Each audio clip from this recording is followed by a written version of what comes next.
بالله من الشيطان الرجيم بسم الله الرحمن الرحيم إنا أنزلناه في ليلة القدر وما أدراك ما ليلة القدر ليلة القدر خير من 1000 شهر تنزل الملائكة والروح فيها بإذن ربهم من كل أمر سلام هي حتى مطلع الفجر صدق اللہ العظیم.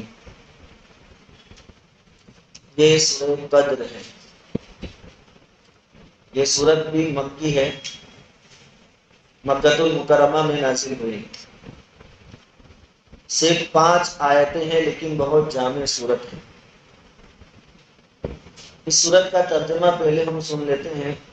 یقیناً ہم نے اسے یعنی قرآن پاک کو شب قدر میں نازل فرمایا. اور آپ کو کیا معلوم کہ شب قدر کیا ہے؟ شب قدر 1000 مہینوں سے بہتر ہے. اس میں ہر کام کے سر انجام دینے کو اپنے رب کے حکم سے فرشتے اور روح یعنی جبرائیل امین اترتے ہیں. یہ رات سراسر سلامتی کی ہوتی ہے اور فجر کے طلوع ہونے تک رہتی ہے.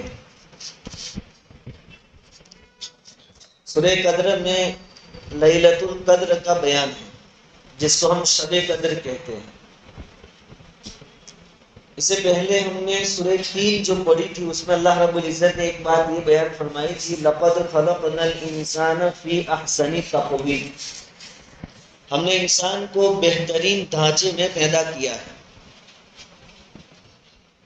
اور اس کو نیکی اور برائی کا راستہ بھی بتا دیا کہ یہ نیکی کا راستہ ہے، یہ برائی کا راستہ ہے.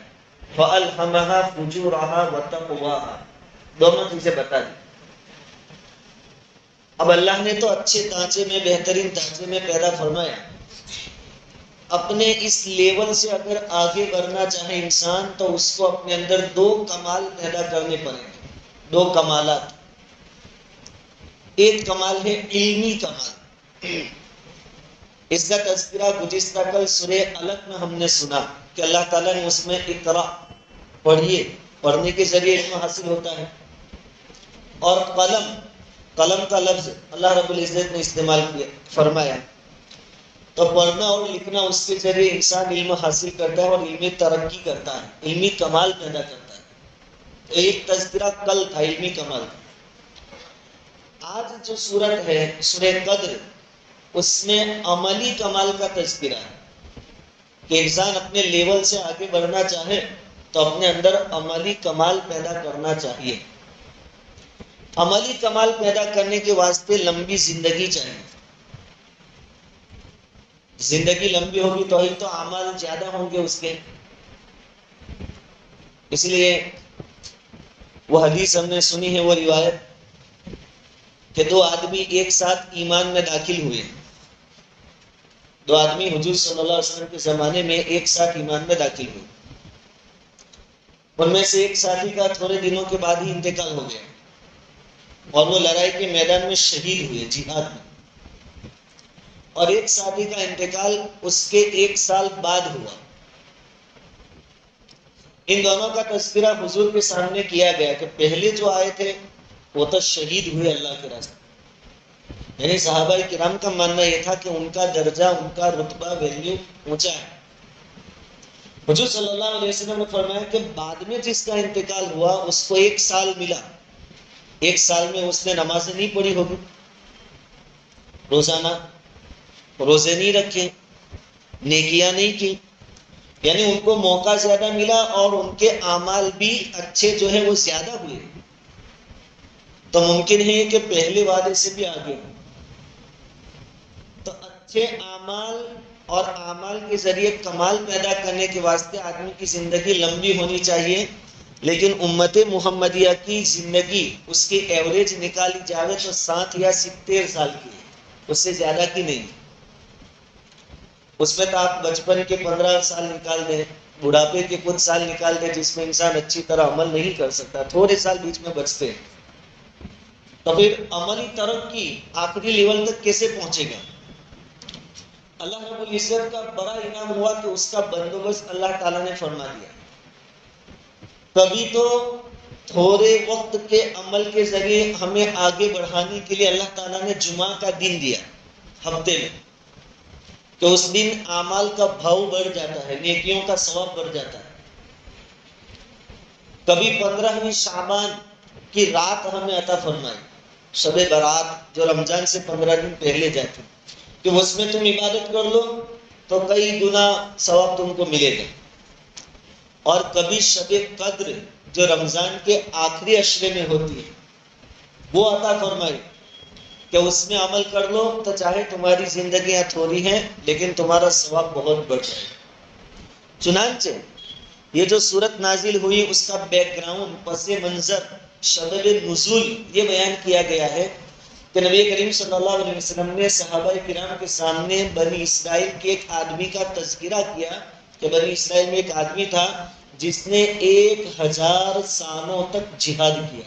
1000 مہینوں تک، سال نہیں مہینے، 1000 مہینوں تک جہاد کیا اس نے. ایک تو جہاد بہت بڑا عمل، اور 1000 مہینوں تک، 1-2 سال میں 1000 میں. بھائی ہم ماشاءاللہ جب گنواتے ہیں تو کیا کہتے ہیں کہ اتنے سال میں پڑھا، اتنے سال سے پڑھا رہا، یا میرے اتنے 4 مہینے ہوئے چلے ہوئے. وہاں تو 1000 مہینوں کا جہاد تھا اس نے، تو اس کا ثواب کتنا ہوگا؟ اللہ کے راستے میں ایک نیکی 700 گنا سے لے کر بے حساب ثواب رکھتے ہیں. تو صحابہ کرام کو رشک آیا. صحابہ کرام کو اصل کیا تھا؟ نیکیوں میں سبقت کرنے کی عادت تھی کہ ہم نیکیوں میں کیسے آگے بڑھیں. ہمارے جیسا نہیں کہ پڑوسی بائک لایا تو ہم 4 وہیل کیسے لائے، وہ مسئلہ ان کے وہاں نہیں تھا، نیکیوں میں آگے بڑھنا تھا. تو انہوں نے سوچا، پریشان ہو گئے، 1000 مہینے کی عمر، 1000 مہینے تک جہاد کیا تو اس کی عمر کتنی ہوگی، اور ہماری عمریں تو اتنی ہوتی نہیں ہیں، تو وہ تو ثواب میں ہم سے آگے بڑھ گئے بنی اسرائیل.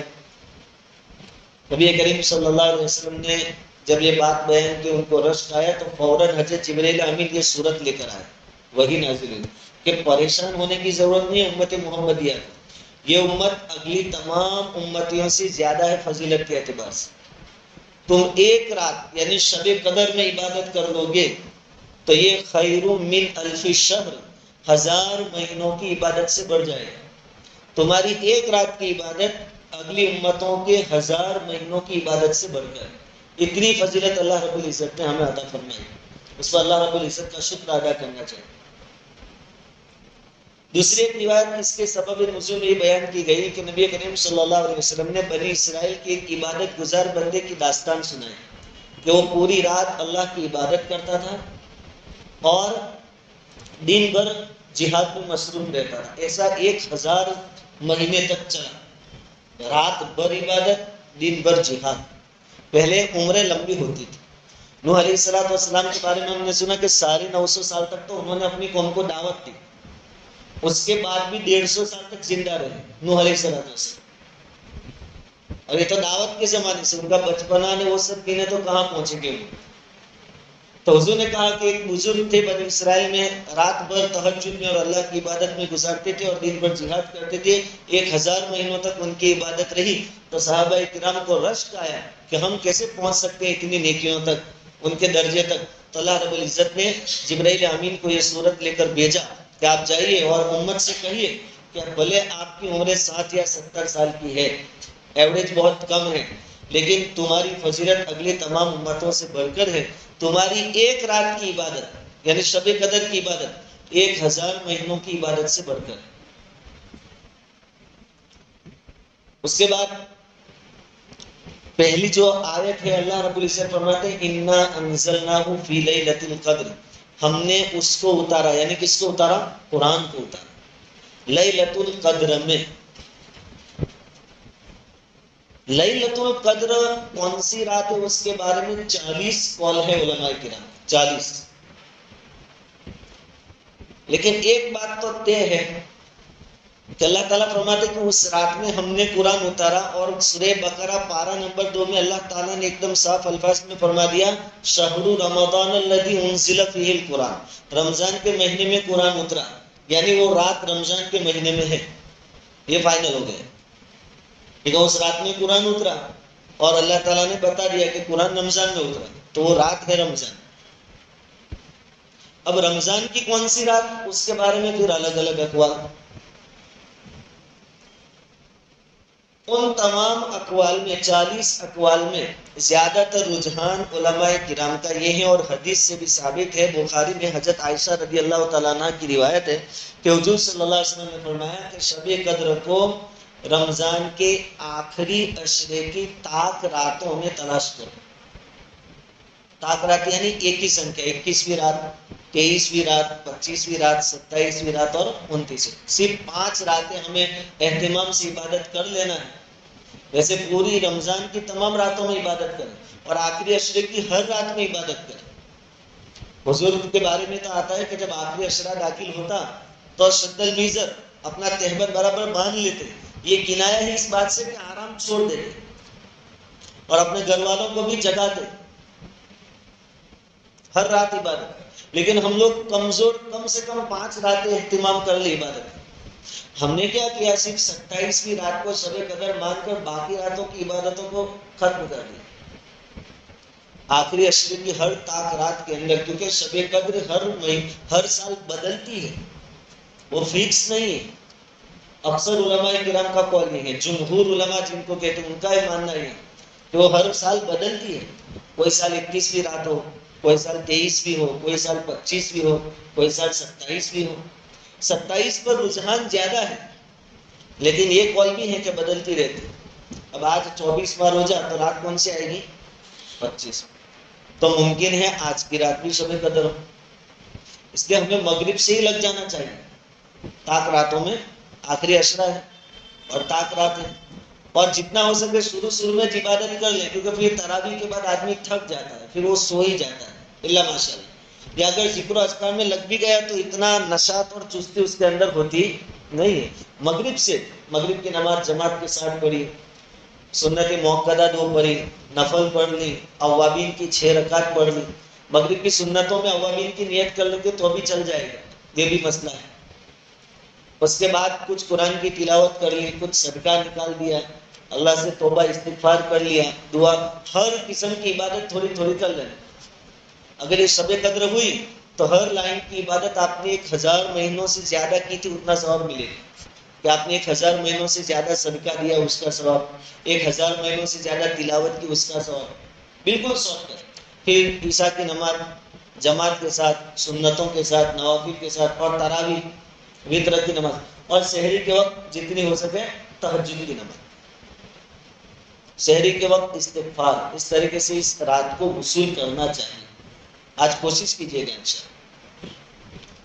تو بہت ساری اقوال ہیں، اس میں سے معتبر اقوال جن کو علماء بتاتے ہیں وہ یہ ہیں کہ آخری عشرے کی طاق راتوں میں اس رات کو تلاش کرنا چاہیے۔ اس رات کا نام ہے لیلۃ القدر، لیلۃ یعنی رات، اور قدر کے الگ الگ معنی علماء کرام نے بیان فرمائے۔ قدر کا ایک معنی ہے عظمت والی، تعظیم والی، یعنی بہت بڑی رات۔ ایک قول یہ ہے کہ اس کو عظمت والی رات اس لیے کہا گیا کہ اگر کسی بندے نے پورا سال اللہ کی نافرمانی کر کے اپنے آپ کو بے قدر کر لیا ہو، اپنے آپ کی ویلیو گھٹا لی ہو، ایسا آدمی بھی اگر لیلۃ القدر میں اللہ کی عبادت کر لے گا تو اس کی قدر و منزلت بڑھ جائے گی، اس کا ویلیو بڑھ جائے گا، ایک رات میں، ایک ہی رات۔ اس بات کی طرف بھی اشارہ ہو سکتا ہے کہ بھائی کوئی بندہ ایسا ہے کہ اس نے دیکھا کہ لوگوں کا رویہ میرے ساتھ اب اچھا نہیں ہے، سلوک، لوگوں کی محبت لوگوں کے دلوں میں میرے بارے میں نہیں ہے، یہ اس بات کی نشانی ہے کہ اوپر سے ناراضگی ہے، کیونکہ وہ حدیث ہے، اللہ تعالیٰ فرماتے ہیں کہ روئے زمین پر ہم جب کسی سے محبت کرتے ہیں تو ہم جبرائیل کو بلاتے ہیں اور کہتے ہیں کہ فلاں بستی میں فلاں آدمی سے ہم محبت کرتے ہیں، تم بھی کرو۔ حضرت جبرائیل علیہ السلام ہر آسمان کے فرشتوں کو کہتے ہیں کہ فلاں بستی میں فلاں بندہ ہے، اس سے اوپر سے اللہ تعالیٰ محبت کرتے ہیں، تم بھی محبت کرو، پھر اس کی محبت زمین والوں میں بھی ڈال دی جاتی۔ اب پورا سال نافرمانیاں کر کے اپنے آپ کو کم قیمت بنا لیا، بے قیمت بنا لیا ہے، اور لوگوں کا سلوک دیکھا کہ بدل گیا ہے، تو آدمی شب قدر میں اپنے آپ کو قیمتی بنا لے، اللہ کو راضی کر لے، تو پھر اوپر سے اعلان نیچے تک آئے گا، اور نیچے لوگوں کے دلوں میں بھی اس کی محبت واپس ڈال دی جائے گی، اس کی عظمت اور عزت اللہ تعالیٰ لوگوں کے دلوں میں ڈال دیں گے، اس کا ویلیو اس کو واپس مل جائے گی۔ تو ایک قول یہ ہے کہ قدر کا معنی ہے عظمت، عزت، تعظیم۔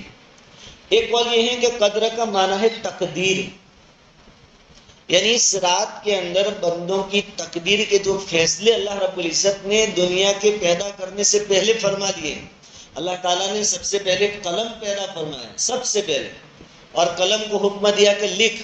قلم نے پوچھا کیا لکھوں؟ اللہ تعالیٰ نے کہا کہ جتنی انسانیت آنے والی ہے سب کی تقدیر لکھ، کون کب پیدا ہوگا، کتنا جیے گا، کتنا کھائے گا، بیمار ہوگا، تندرست ہوگا، نیک وقت ہوگا، بدبخت ہوگا، سب قلم نے دنیا کے تقریباً 50,000 سال پیدا ہونے سے پہلے لکھ دیا ہے۔ لوح محفوظ میں سب لکھا ہوا ہے، فی لوح محفوظ۔ اس رات میں لوح محفوظ سے اس کو نقل کر کے اس کے متعلقہ جو فرشتے ہیں ان کو سونپا جاتا ہے۔ روزے کے فرشتے کو وہ لوح محفوظ میں سے نقل کر کے یہ دیا جاتا ہے کہ اس سال میں اس بندے کو آپ کو اتنی روزی دینی۔ روح قبض کرنے والے فرشتے کو اگر اس سال اس آدمی کی موت لکھی ہے تو وہ پروانہ دیا جاتا ہے کہ اس سال آپ کو اس کی روح قبض کر لینا۔ تو تقدیری فیصلے جو اللہ رب العزت نے فرمائے ہیں وہ پروانے فرشتوں کے حوالے کیے جاتے ہیں۔ فرشتوں کو جن کی جو ڈیوٹی ہے وہ کام سپرد کیے جاتے ہیں کہ اس سال آپ کو اتنا کرنا ہے، آپ کو اتنی روزی دینی ہے۔ میکائیل علیہ السلام کو کہا جائے کہ آپ کو اتنی بارش برسانی ہے، اور اسرائیل علیہ السلام سے کہا جائے کہ آپ کو اتنی روح کھینچنی ہے۔ اس لیے اس رات کا نام ہے لیلۃ القدر، یعنی تقدیر کی رات، تقدیری فیصلے۔ بعض مفسرین نے سورہ دخان میں ایک آیت ہے انا انزلناہ فی لیلۃ مبارکۃ انا کنا منذرین فیہا یفرق کل امر حکیم، کہ اس میں بھی اکثر مفسرین کہتے ہیں کہ شب قدر کی بات ہے سورہ دخان میں بھی، لیکن بعض مفسرین نے وہاں اس سے 15ویں شعبان مراد لی، شب برات، اور کہا کہ شب برات میں اللہ تعالیٰ فیصلے فرشتوں کو سونپتے ہیں۔ بعضوں نے یہ کہا ہے، لیکن زیادہ تر کی رائے یہ ہے کہ وہاں بھی شب قدر مراد ہے، یعنی جو رمضان کے آخری عشرے میں آتی ہے وہ مراد ہے، اور یہاں تو پوری صورت شب قدر کے بارے میں ہی نازل ہوئی ہے۔ اب ہماری ذمہ ہے کہ ہم جتنا ہو سکے اس سے کیا کریں، فائدہ اٹھائیں۔ اللہ تعالیٰ اگر شوق دلانے کے لیے اپنے نبی سے پوچھتے ہیں وما ادراک ما لیلۃ القدر، معلوم بھی ہے لیلۃ القدر کیا ہے؟ لیلۃ القدر خیر من الف شہر، شب قدر 1000 مہینوں کی عبادت سے بڑھ کر۔ میں نے جمعہ میں کہا تھا کہ بعض مفسرین نے لکھا ہے کہ عربی زبان میں سب سے بڑی تعداد، سنکھیا جو ہے وہ 1000 تک کی ہے، اس سے آگے جو تعداد لاکھ کروڑ اس کے لیے کوئی الفاظ نہیں ہے۔ سب سے لاسٹ الفن یعنی 1000، اس کو سامنے رکھ کر 1000 بیان کیا، یعنی 1000 کی بھی لمٹ نہیں، 1000 سے بھی اوپر۔ ایک رات کی عبادت آپ نے کی تو کئی ہزاروں مہینوں کی عبادت کا آپ کو ثواب مل جائے گا، اور اگر 1000 بھی گن لے تو بھی 83 سال کی عبادت ہوتی ہے۔ 83 سال، اتنی زندگی ہماری ہو یا نہ ہو 83 سال کی، لیکن شب قدر ہمیں مل گئی تو ہمارا بیڑا، چاہے ہم 60 سال دنیا میں زندہ رہے، 70 سال رہے، لیکن وہاں اعمال نامے میں ہمارا ثواب ہزاروں مہینوں کی عبادت کا لکھا جائے گا۔ اس میں بھی مفسرین نے فرمایا کہ یہ جو 1000 مہینے ہیں وہ 1000 مہینے جس میں شب قدر نہ ہو، کیونکہ اس میں اگر پھر شب قدر گننے جاؤ تو کہاں پہنچے گی بات۔ یہ جو 1000 مہینوں کی عبادت کا ثواب، اس میں بھی وہ 1000 مہینے جس میں شب قدر کو نہیں گنا، ورنہ وہ تو پھر آپ حساب نہیں لگا سکتے اتنا ثواب ہو جائے گا۔ تھوڑا سا 2-3 گھنٹے 5-6 گھنٹے کا مسئلہ ہے، لیکن ثواب اللہ تعالیٰ نے کتنا، اللہ تعالیٰ نے ہمیں اس امت میں پیدا فرمایا، اس پر اللہ کا شکر ادا کریں، ہمیں اتنی فضیلت عطا فرمائے۔ ہمیں اپنا ویلیو اور درجہ اور مرتبہ معلوم کرنے کی ضرورت ہے کہ ہم کون ہیں اور ہم کیوں آئے ہیں اور ہم کیا کر رہے ہیں، یہ سوچنے کی ضرورت ہے۔ اللہ تعالیٰ فرماتے ہیں کہ 1000 مہینوں کی عبادت سے بڑھ کر ہے۔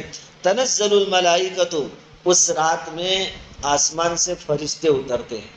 والروح، روح سے مراد بہت سارے مفسرین نے حضرت جبرائیل امین علیہ السلام کو لیا ہے کہ حضرت جبرائیل علیہ السلام فرشتوں کی جماعت کو لے کر زمین پر اترتے ہیں، اور وہ فرشتے بھی کون سے؟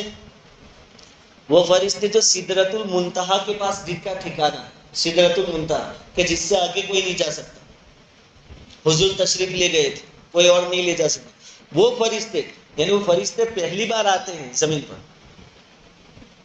ایسے بابرکت فرشتوں کی جماعتیں زمین میں پھیل جاتی ہے۔ اور حدیث میں آتا ہے کہ آ کر کیا کرتے ہیں پھر زمین پر، کہ جہاں بھی کوئی نماز میں ہے، کوئی ذکر میں ہے، کوئی تلاوت میں ہے، کوئی سوتے سوتے بیٹھے بیٹھے کسی بھی حال میں اللہ کی عبادت میں ہے، اس کو سلام کرتے ہیں فرشتے، اس بندے کے لیے رحمت کی دعائیں کرتے ہیں فرشتے۔ اور فرشتے معصوم مخلوق ہے، گناہوں سے پاک ہے، ان کی دعائیں رد ہوتی نہیں۔ ہاں، شرابی اور دوسرا ہے خنزیر کا گوشت کھانے والا، سور کا گوشت کھانے والا، ان دونوں کی اس رات میں بھی مغفرت نہیں ہوتی۔ ایک روایت، شراب کا عادی، نشہ کرنے والا، شراب یعنی صرف جس کو ہم شراب کہتے وہی نہیں، ہر وہ چیز جو نشہ چڑھا دے وہ شراب ہے، چاہے نام اس کا کچھ بھی دیا جائے، حتیٰ کہ آپ سردی کی سیرپ بھی حد سے زیادہ پی کر نشہ کرتے ہیں، وہ بھی شراب میں داخل۔ اللہ نے اچھا خاصا عقل مند بنایا، آپ اپنی عقل کیوں کھو رہے ہیں؟ ایسے بدبختوں کی مغفرت شب قدر میں بھی ہوتی نہیں ہے۔ اور خنزیر کا گوشت، ویسے مسلمانوں کو خنزیر سے بہت نفرت، لیکن کوئی بولا بالا ہو، کسی ایسی جگہ ہوٹل میں پہنچ گیا، جیسے بھائی بچپن میں جب ہوٹل میں جاتے تھے، ہم تو گاؤں کے رہنے والے، سٹی میں جاتے تھے تو وہ بورڈ پہ کیا لکھا تھا؟ نان، پراٹھا، چپاتی۔ اب یہ چپاتی کا نام گھر پہ سنا نہیں تھا، صرف روٹی سنا تھا۔ تو پھر دوست پوچھے بھائی کیا کھائیں گے، انہوں نے کہا بھائی چپاتی والا کہیں لاؤ، کہیں نوا لگتا ہے، تو وہی روٹی سامنے آتی۔ اب کوئی ایسا پہنچ گیا اور لکھا تھا ہوٹل میں پورک، وہ سمجھے کوئی نئی آئٹم ہے، پورک کھاتے ہیں تو پھر وہی ڈکرے کا گوشت آئے گا۔ ایسے بھول بھلیا میں کھا نہیں لے، اسے چوکن نہ رہے۔ نجس العین، سور، خنزیر، پوری جات اس کی ناپاک۔ لگے ہاتھ ایک مسئلہ کہ اگر وہ بالکل سوکھا ہے، اس کو پسینہ نہیں آیا، وہ پانی والا نہیں ہے، سوکھا ہے ایک دم، اور آپ کے کپڑوں سے یا جسم سے لگ گیا، تو آپ کا جسم اور کپڑے ناپاک نہیں ہوں گے، یاد رکھنا۔ حضرت تھانوی رحمۃ اللہ علیہ نے اغلاط العوام میں لکھی ہے یہ بات، اور یہی مسئلہ ہے۔ ہاں وہ پسینے والا ہے، چونکہ اس کا گوشت ناپاک ہے تو پسینہ بھی ناپاک، پسینہ نکلتا ہے گوشت میں سے، یا پانی والا ہو گیا ہے اور پھر آپ کو ٹچ ہوا تو پھر آپ ناپاک، کیونکہ ہمارے یہاں بہت پائے جاتے ہیں، اس لیے مسئلہ پیش آ سکتا ہے۔ تو اس رات میں بھی خنزیر کا گوشت کھانے والے اور شرابی کی مغفرت نہیں ہوتی، ورنہ جو بھی عبادت میں لگا ہوتا ہے فرشتے ان کو سلام کرتے ہیں، ان کے لیے رحمت کی دعائیں کرتے ہیں، بہت سالوں سے تو مصافحہ کرتے ہیں۔ اور فرشتوں سے ملاقات ہوئی کہ نہیں، اس کی نشانی علماء نے بتائی ہے کہ اس آدمی کا دل نرم ہو جاتا ہے اور اس کی آنکھوں سے آنسو جاری ہو جاتے ہیں۔ تو دیکھیے اللہ تعالیٰ کی کیفیت نصیب فرماوے تو سمجھے کہ ہم خوش نصیب ہے، فرشتوں سے ملاقات کوئی اور ہو سکتی ہے، کوئی بڑی بات نہیں ہے، اللہ تعالیٰ جس کو چاہے نواز سکتا ہے۔ تو حضرت جبرائیل علیہ السلام بھی آتے ہیں، دوسرے فرشتے بھی آتے ہیں، اللہ کے حکم سے آتے ہیں۔ فرشتے بھی اللہ کے حکم کے پابند ہیں، کوئی اللہ کے حکم کے دائرے سے باہر نہیں ہے۔ من کل امر، ہر اچھا کام، ہر امر خیر کے ساتھ۔ امر خیر سے ایک تفسیر مفسرین نے بیان کی ہے کہ بھائی وہی رحمت کی دعائیں دیتے ہیں، مغفرت کی دعائیں دیتے ہیں، یہ خیر کے کام کے ساتھ فرشتے اترتے ہیں۔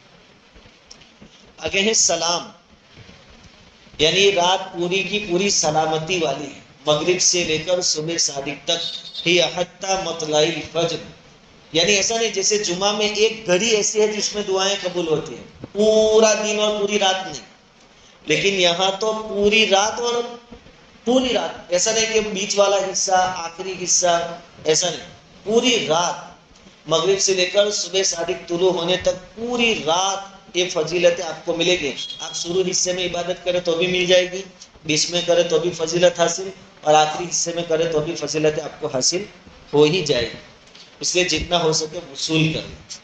بعض مفسرین نے اور علماء نے من کل امرن سلام ساتھ میں پڑھا ہے۔ ہم کیا کرتے ہیں، تنزل الملائکۃ والروح فیہا باذن ربہم من کل امر، یہاں آیت کرتے ہیں، ٹھہر جاتے ہیں، پھر آگے پڑھتے ہیں سلام، یعنی پوری رات سلامتی والی ہے. ہی حتی مطلع الفجر، صبح صادق طلوع ہونے تک. اور بعضوں نے جوائنٹ پڑھا ہے من کل امر سلام، دونوں طرح آپ پڑھ سکتے ہیں. اگر جوائنٹ پڑھے تو اس کا ترجمہ یہ ہوگا کہ فرشتے اپنے رب کے حکم سے سلامتی والے معاملات لے کر آتے ہیں، یعنی وہ جو تقدیری فیصلے ہوتے ہیں وہ لے کر آتے ہیں. یہاں وقف آپ دونوں جگہ کر سکتے ہیں. تنزل الملائکۃ والروح فیہا بإذن ربہم من کل امر، یہاں رک جائے. سلام ہی حتی مطلع الفجر آگے پڑھے تو بھی چلے. اور تنزل الملائکۃ والروح فیہا بإذن ربہم من کل امر سلام آپ ساتھ میں پڑھے تو بھی کوئی پرابلم نہیں. بہرحال علماء کرام نے جو خاص طور پر اللہ والے ہوتے ہیں، جن کی دل کی دنیا روشن ہوتی ہے، انہوں نے شب قدر کو محسوس بھی کیا ہے. بہت ساری نشانیاں بھی انہوں نے بتائی ہیں کہ جس رات شب قدر ہوتی ہے اس کے بعد جو دن نکلتا ہے سورج صبح میں، اس کی شعائیں تو ہوتی ہے لیکن اس میں گرمی نہیں ہوتی، ٹھنڈک ہوتی ہے. اگر صبح میں آپ کو محسوس ہو کہ بھائی سورج نکلا، اس کی شعائیں، اس کی کرنیں آئی لیکن گرمی نہیں ہے، تو آپ یہ کہہ سکتے ہیں کہ جو رات گزری وہ کون سی تھی؟ شب قدر تھی. بعض علماء نے، بعض اللہ والوں نے یہ بھی کہا ہے کہ شب قدر جب ہوتی ہے تو سمندر میں چونکہ پانی کھارا ہوتا ہے لیکن اس رات میں میٹھا ہو جاتا ہے. یہ بھی ایک نشان، لیکن یہ کوئی ضروری نہیں ہے. یہ تو ان کے تجربات ہے کہ کسی کسی کا یہ قول اور عمل ہے کہ ان کے سامنے اللہ تعالیٰ نے یہ باتیں کھول دی، ہر ایک کے لیے یہ باتیں ضروری.